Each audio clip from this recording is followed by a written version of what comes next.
그러면 이 큰 뼈에 의해서 턱밑샘의 존재가 겉으로 드러나지가 않아요. 잘 모르다가 내가 턱뼈가 크니까 많이 잘랐어. 그러면 안에 있는 침샘이 이렇게 쏙 하고 고개를 내밀듯이 튀어나오는 거예요. 그러면 여기 바깥에서 보이죠. 안녕하세요. 성형외과 전문의 황영석 원장입니다.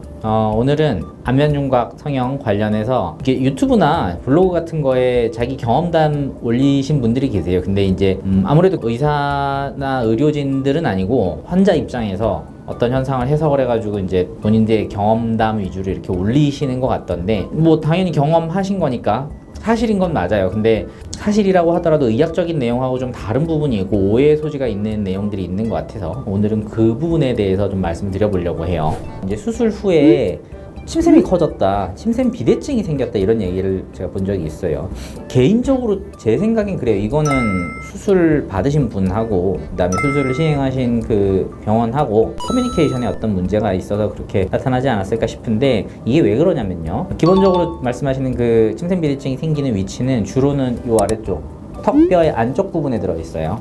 턱밑샘이라 그러는데, 당연한 소리인데 뼈가 크면 턱밑샘이 그 안쪽에 들어가 있고요. 그러면 이 큰 뼈에 의해서 턱밑샘의 존재가 겉으로 드러나지가 않아요. 잘 모르다가 내가 턱뼈가 크니까 많이 잘랐어. 그래서 특히 이제 뼈 자르는 양이 많은 경우에 요 뼈가 사라지죠. 그러면 안에 있는 침샘이 이렇게 쏙 하고 고개를 내밀듯이 튀어나오는 거예요. 그러면 이제 여기 바깥에서 보이죠. 그 윤곽 수술을 통해서 우리가 얻으려고 생각하는, 기대하는 것 중에서 당연한 소리인데 이제 얼굴이 작아져서 갸름해지는 거 있을 거고요. 그거 말고 목하고 턱하고 이 경계면상에서 턱선이 내가 선명하지 않아서 이거를 선명하게 드러내고 싶어서 수술을 생각하시는 분들이 계세요. 근데 첫째로는요, 뼈는 작아지지 목이 가늘어지는 건 아니기 때문에 그 턱뼈랑 목 사이의 간격이 커질수록, 그러니까 목은 가늘고 턱뼈가 클수록 이 선은 더 선명하게 드러날 수밖에 없어요. 그렇게 쳤을 때 사각턱 수술로 우리가 얻을 수 있는 거는 턱뼈 자체가 작아져서 목이랑 턱의 선 경계면이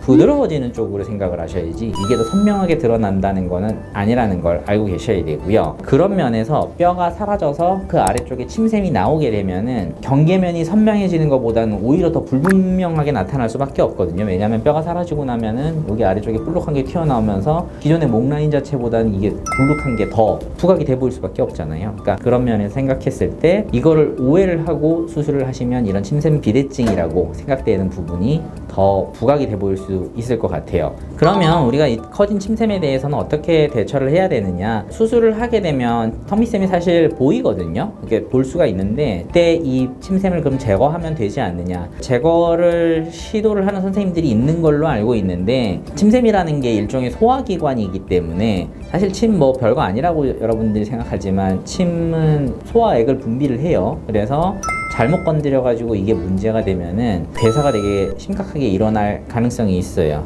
직접적으로 침샘을 잘라내거나 하는 형태로 수술하는 거에 대해서는 개인적으로는 저는 위험하다고 생각을 하고 있고, 아까 설명드렸지만 예뻐지려고 하는 수술에서 그런 위험 부담성까지 않으면서까지 이 수술을 시행하는 거는 좋지 않다고 보기 때문에 수술하면서 침샘을 직접 축소하는 거는 권하지 않고 있어요. 대신에 침샘이라는 거는 일종의 이제 그 샘기관이죠. 소화액을 분비하고 만들고 이런 기관이어서 보톡스에 반응을 해요. 귀밑샘이라고 여기 아랫부분에 볼록 튀어나온 것도 보톡스를 놓으면 작아지고요. 턱밑샘도 마찬가지예요. 근데 위치상으로 이제 목 바로 옆에 붙어 있기 때문에 만약에 이 여기다가 보톡스를 주사를 하다가 주변의 근육에 이 보톡스가 스며들어가게 되면 근육이 마비가 되거든요. 그러면 일시적으로 목이 쉰다든지 이런 부작용도 생길 수 있기 때문에 다른 부분들 보톡스 있죠. 그러니까 이마라든지 뭐 턱 근육이라든지 이런 부분 대비로는 보톡스 주사하는 난이도가 좀 있는 편이에요. 그래서 제대로 이거를 주사할 수 있는 병원에서 시술을 하는 게 맞고, 개인적으로 저는 윤곽 수술을 많이 하기 때문에 수술하고 난 다음에 침샘 드러나는 부분들 미리 수술할 때 다 설명을 하고 수술을 해요. 그래서 그게 드러났다고 뭐 침샘 비대증이라 이런 얘기를 직접적으로 제가 듣는 경우는 굉장히 드문데 어쨌건 간에 수술 이후에 그런 부분들이 드러나는 경우에 있어서 환자분들 입장에서는 충분히 고민이 될 수 있고요. 제 입장에서는 보톡스로 해결을 해드릴 수 있는 부분이어서 그쪽으로 시도를 많이 하고 있어요. 아시고 계시겠지만 보톡스는 효과가 평생 가는 건 아니고요. 일정 부분 시간이 지나고 나면 그 효과가 상쇄가 되면서 다시 침샘은 커질 수밖에 없고, 그럴 때는 뭐 반복적으로 주기적으로 보톡스로 관리를 하시면은 충분히 만족할 만한 결과를 낼 수 있기 때문에 참고로 이 점도 설명을 드리고 싶습니다.